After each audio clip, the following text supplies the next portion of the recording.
While making a video about the RS4 Pro, I realized I need to make a separate video about the DJI LiDAR, the transmission, and the focus systems.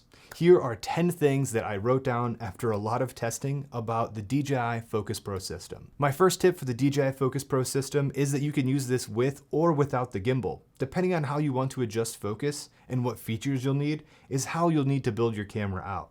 For example, if you just want to use the wireless Focus Pro motor and the wireless follow focus, you can do so as long as you can power the focus motor with a USB-C power input. However, once you start adding more things is where tip number 2 comes into play. If you're going to be using the gimbal, LiDAR, and the DJI transmission together, it's best to use the cable hub instead of connecting everything directly to the gimbal. If you're using this handheld, the only option is to use the hub to get all these devices working together. Using the cable hub, you'll get much more functionality from the DJI Hybrid monitor. If you're using the LiDAR, you'll be able to see the LiDAR waveform and the LiDAR distance meter, which is very helpful when you're trying to pull focus. You'll be able to control the gimbal remotely if you're using this with the RS4 Pro, or if you're using the master wheels, you can also do that. I don't have that available to me. Or you can start and stop a motor calibration directly on the hybrid monitor if you're using the cable hub. To use this setup handheld and get everything working together, you'll need to use the version 2 of the DJI Transmission Hub. I'm not sure exactly what to call this because it's not on the DJI site yet. So the version that's compatible with the new Focus Pro motors, the LiDAR Pro, and the power cable is one that you can swap out based on your setup that you're using. You can power the transmission hub with USB-C if you're using the RS4 Pro, or DTAP if you're using it handheld. I'd reached out to DJI to see when this version of the cable hub would be available, and they said sometime in July, but they didn't give me any more details. My next tip for the Focus Pro system is to make sure you have all the accessories you need to get up and running. There are a lot of different ways to use this setup, so however you want to use it will determine the accessories that you need to use. You can use this without any accessories, but your life will be much easier if you have the right accessories. If you already have this setup working well, you can just skip this one. But if you are piecing everything together, I made a whole accessories video already that I will leave in the description, wherever it is, and at the end of this video. My fourth tip for the DJI Focus Pro system has to do with remote focusing. There are currently 2 ways to remote focus while using the Focus Pro motors. The first one is with the Focus Pro hand unit, and the other one is with the DJI Hybrid monitor with the handles attached. I wrote down some notes about when each of these makes a little bit more sense when I was using them. First up, the Focus Pro wheel works great with a team. This is something that a first AC is probably very familiar with focus, iris, and zoom control. You can set A and B points, and you can pull past the A-B points if needed. There's like a resistance bump. It's like magnetic. So if your talent goes past their mark, you can actually pull focus past that little resistance bump. And when you let go, it'll go to the A or B point that you pulled past. It's hard to explain, but after you use it once, it makes a lot of sense. You can also adjust the tension of the wheel. You can use this with or without the DJI Hybrid monitor. You can use another wireless video system if you already have one set up, or you can use this attached to the DJI Hybrid monitor with the bracket. If you pair it with the DJI Focus Pro motors, you can start a motor calibration remotely. One con for the hand unit is that you can't adjust the gimbal position, but if you're on a team, there's probably a gimbal operator that's doing this, so that's less of an issue when you're working with a team. Which brings me to the DJI handles and the hybrid monitor. This is great for if you're operating with small teams, or even better if you're operating by yourself. One of the biggest benefits of the handles is that you can adjust the gimbal positioning and the focus. However, there are no A-B points like there are on the hand unit. The next thing I wrote down was long focus pulls are difficult. However, smaller focus adjustments are fine after you get used to using the wheel. The next thing I wrote was there's no focus, iris, or zoom controls at the same time like you can on the hand unit. You can customize the right handle wheel, what it does, but you can only do one function at a time. The next thing I wrote down was a con, and you can only use the DJI handles with the high bright monitor.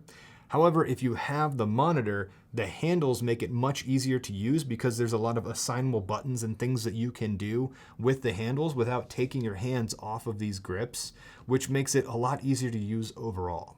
And you can also activate the gyroscope with this if you're using it with the RS4 Pro. So using it with the handles is a little bit more accurate or comfortable than just holding up the monitor itself to use the gyroscope.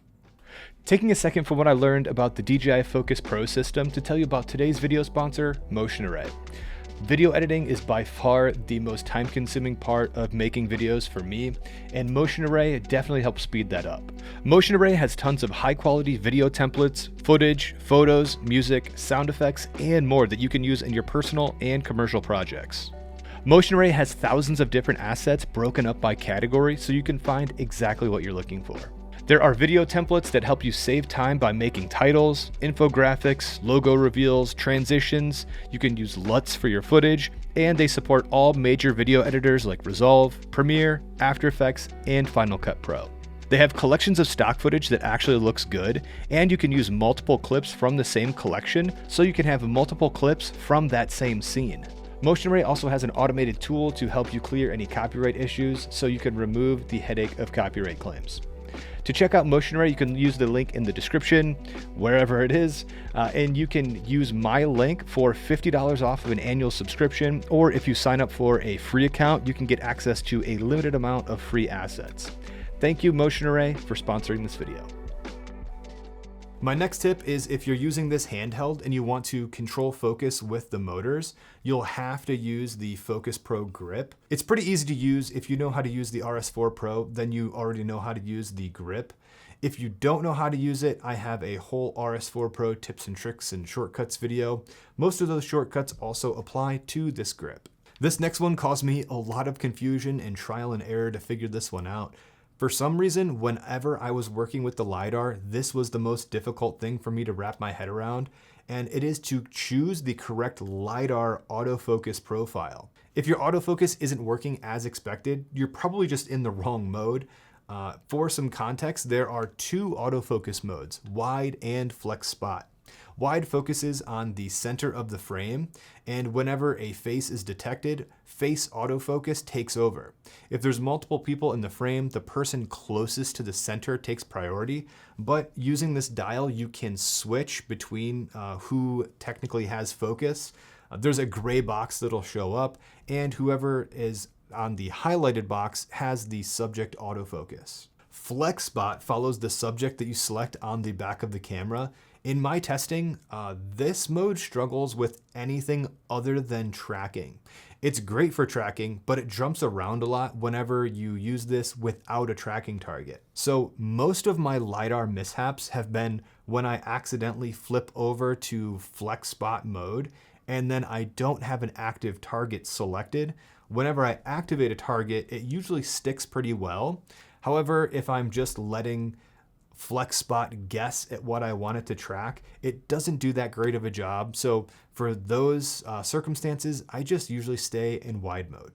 My next tip has to do with the DJI monitor, and that is that you can configure your camera to record on an SD card that's plugged into the monitor. You'll need a micro SD card for this to work, but after setting this up, your monitor will actually start recording whenever you start recording on your camera. This is really nice once they start rolling together because your monitor will have tally lights that will let you know that you're rolling as well. But the real benefit, I think, is playing back on the monitor is much faster, and it's a lot easier to scrub through footage. The monitor is faster and easy to use, but it can't do everything. With the DJI monitor, you can preview clips quickly, and if you have a log image on your monitor, you can apply different LUTs in the main page, and they will be applied during playback. So you can get a better idea of how different LUTs look during playback as well. However, it can't play back slow speed motion like you can on the back of your camera. If DJI would add that in a future firmware update, that would be great. You can capture multiple frame rates with this monitor, you just can't play them back at slower speeds. Having different playback speeds would be fantastic. Also, if you would let me scrub through footage with this wheel, that would be awesome as well. Another quick tip for the DJI monitor, set the fan to their silent or low mode. I can't remember which it is, but if you get this monitor, it is very loud whenever you take it out of the box. My next tip goes back to the LiDAR, and that is to know when to use auto manual focus or when to just use regular manual focus. I also wrote down a couple of different things about the LiDAR autofocus manual focus. I was using the Blazar Remus lenses, and you can use the anamorphic Blazar Remus with the DJI Focus Pro LiDAR. However, I had diopters attached to the front of my lens because the minimum focusing distance on just about any anamorphic lens is pretty far away, but you can get around that by using diopters. However, whenever you're using diopters, you're completely changing the focus plane, so the LiDAR is completely useless at that point because you're essentially bringing your minimum focusing distance way in when you're using those diopters, but you can't put a diopter on the LiDAR. I know that's a pretty obvious one, but that is something that I ran into when I was testing these all together. For challenging backlight situations, using manual focus is going to be better here. If you have a Fresnel with hard light hitting the front of this lens, or you're silhouetting a subject behind a sunset or something, and there's a lot of light entering the front of the LiDAR lens, it's going to really struggle to maintain focus without hunting around.